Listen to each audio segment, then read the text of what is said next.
All right, Royal Coda released their album To Only a Few at First.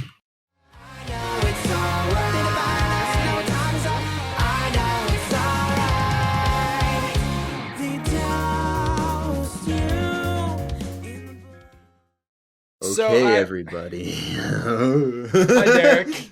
Hi, Jake. It's time for our Venn diagram, I Yes, think. sir. All right. Yeah, Justin and I had our moment. It was nice knowing you, Jacob. Pass the torch. This is my favorite Swancore album, albeit Yes. I've only heard like 6. That's What this interesting. album does right is it's the most average of all Swancore albums I've heard, which means that it lacks all of the flaws, but it also has not as many highs, but it does have We Slowly Lose Hope for Things to Come. Banger. And the rest of it's solid. It's like with other Swancore albums like Idola last year or with Dance Gavin Dance, it's like a lot of songs I just am not interested in listening to, whereas at least with this, like, I can vibe to it in the background. Like, I don't have to actively love everything I'm hearing, but it's not going to put me off in the way that a lot of other Swancore bands do. And I think This is fun.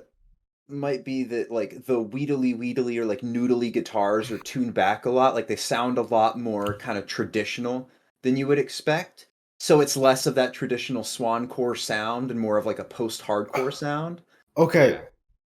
this is gonna sound rude, Oh, but I don't. watch your words. Okay, when I saw got you. Royal Coda with Dance Gavin Dance, Mhm. the first thing Kurt Travis said, he's like, "Oh, we're gonna put you to sleep." Guess what happened? What? I started getting tired, and I was kind of like dozing off during their set. Damn. I don't know if that's a good thing or not, I think but so. I would say it is, and I think it's because this band, especially with their debut album, but I guess if you count, this might be the third album. I can't remember if they counted that last one as an EP or not. Is that the second or third album? Anyway, that they've always gone for a very psychedelic sound, almost. that is a very good word to describe it. Yeah. So the album is more like a trip than anything else. Holy shit, that is like the perfect word to describe it. Okay, good. That is literally how I felt. Holy shit. Go. Yeah, this album puts me in like a psychedelic trance, and I think that's part of why I enjoyed it on first listen, but I was missing a lot of the songs that I now love. And I think it's because I was too busy vibing with the experience to listen to the nuances in each of the songs and to the album overall. This is an album that is very much served by re-listens, and I think I'm on like 12.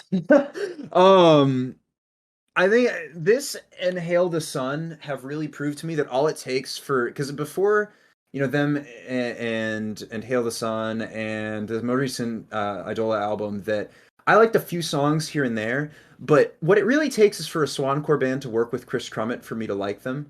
And then once they get that kind of Dance Gavin Dance style detailed production to it, it doesn't matter what else they sound like because the production is so good that it enables everything else to be so much better than it was or than it sounded before. Because I don't think that any of the members of this band are any more talented now, like drastically more talented than they were when they dropped their album in 2018 or that album EP 2019, I think Compassion it was called. But everything just sounds so much better now, and it creates that experience. I think this album, in being more in putting me in that psychedelic trance, it has a lot of bouncy swagger to it, which I think We Slowly Lose Hope for Things to Come does that. Insatiate the Senses, Screen Time Overload. That GIF of the cat where it's just like bouncing its head and vibing. Cat you know Jam. What I'm talking about? Cat Jam. That's me during Insatiate the Senses. That chorus. The tempo, all of it, it's just such a bop. And it's I owe this partially to the work of Sergio Medina and or Sergio, I don't know, and Will Swan, that dueling guitar work, that there's so much groove here. And I think it's really fascinating to me just how diverse Will Swan can make his guitar tones. because like I was mentioning to you, Jake, it's got some of that noodly, moments on the guitar here and there and Insatiate the Senses, the title track, the closer, but overall it's a very tame and less swancore and more post-hardcore album, and the fact that Will Swan can pull it off. The last time that I heard something like that was when there was a project called Cianvar, which had the lead vocalist I've seen them live. Yeah, so that was a lead vocalist from Hail the Sun with the guitarist and the drummer from Royal Coda. So, yeah, I've seen them live too. I was at 2018 Dance Gavin Dance Tour, and they were phenomenal. And I think there's a moment on the closer, the last 30, 45 seconds, that are very heavily inspired by that. It's really cool. God, it just made me sad. I remember that's the last time I saw Icy Stars.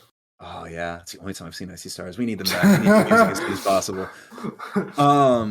But, I mean, it's always easy for me to praise Will Swan, but I wanted to praise Sergio Medina as well. His guitar work is just nothing short of impressive. The fact his bass work on filling in on that Dance Gavin Dance Tour, nobody can fill Tim Furyk's shoes, but he did a damn good job. Does he have an afro? Yeah.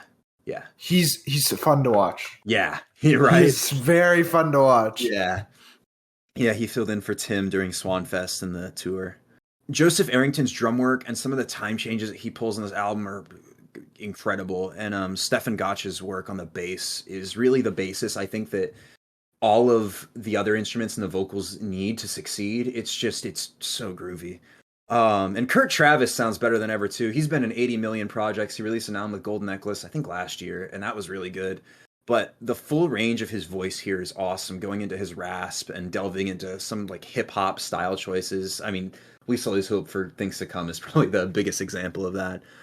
And in the album being an experience, the second half of the second to last song, It Found a Different Path, is just like, I can't help but like sway to it, I guess. Like it's just this whole experience that you go through, and I love it. I think As We Fall Into Deep Waters is an incredible opener, and somehow Where the Air Seemed to Cease is an even better closer. Like I mentioned before, it's got that Cianvar influence to it. I think if you listen to the last like minute of the closer on this album, and then go listen to the last minute of Stay Scared, they're all by Cianvar, they're almost identical, and it's really cool because I love Stay Scared when I was first getting into Swancore like 4 years ago. So it was a neat little callback. Vocally, instrumentally, lyrically, it's really lyrically complex too. I don't have any off the top of my head, but just going through with the lyrics on for each of these songs is really interesting. It adds a whole new layer to all of this. It's mesmerizing. It's psychedelic. It flows perfectly track to track. I couldn't think of a better way to put it, but it feels like between like the vocal and instrumental flow, and then like on Screen Time Overload, Kurt is like speaking French in my ears. It feels like this album is making love to me. And I don't know how else to put it, but it's just like this otherworldly experience where I'm along for the ride and just enjoying the full range of what this band has to offer. And I don't get a lot of albums like that very often.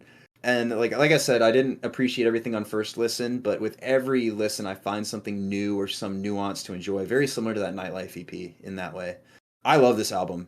And with the production changes with Chris Crummett and all the stylistic choices here, Royal Coda has really gone from a project that I was kind of interested in passing and like I would check out just because of the ties to Dance Gavin Dance, to now it's got my full attention and then some. And I think that this is Kurt Travis at his best. And even if his projects don't necessarily always stay around, maybe put out an EP or album or two and then move on to the next one, I hope that this stays around for a long time because I think this band has a lot to offer.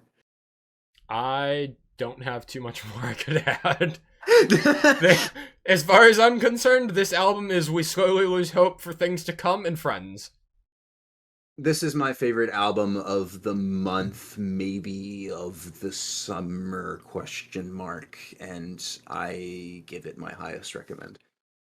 Also, please go support the band. I know Kurt was recently robbed while he was on tour. Yeah, his house got broken into and they stole his car and then crashed into a field. Yeah. And they stole like his custom guitars. This is like the day after I saw them too. This is kind of crazy. So fucked up. Yeah. So yeah, go support. I mean, obviously support all the bands you love, but you know, the music industry is hard, especially for the bands in the scene. So if you can find any way, you know, Saving Vice with their expenses, Royal Coda and Kurt Travis, just support the bands you love because they make the scene that we love.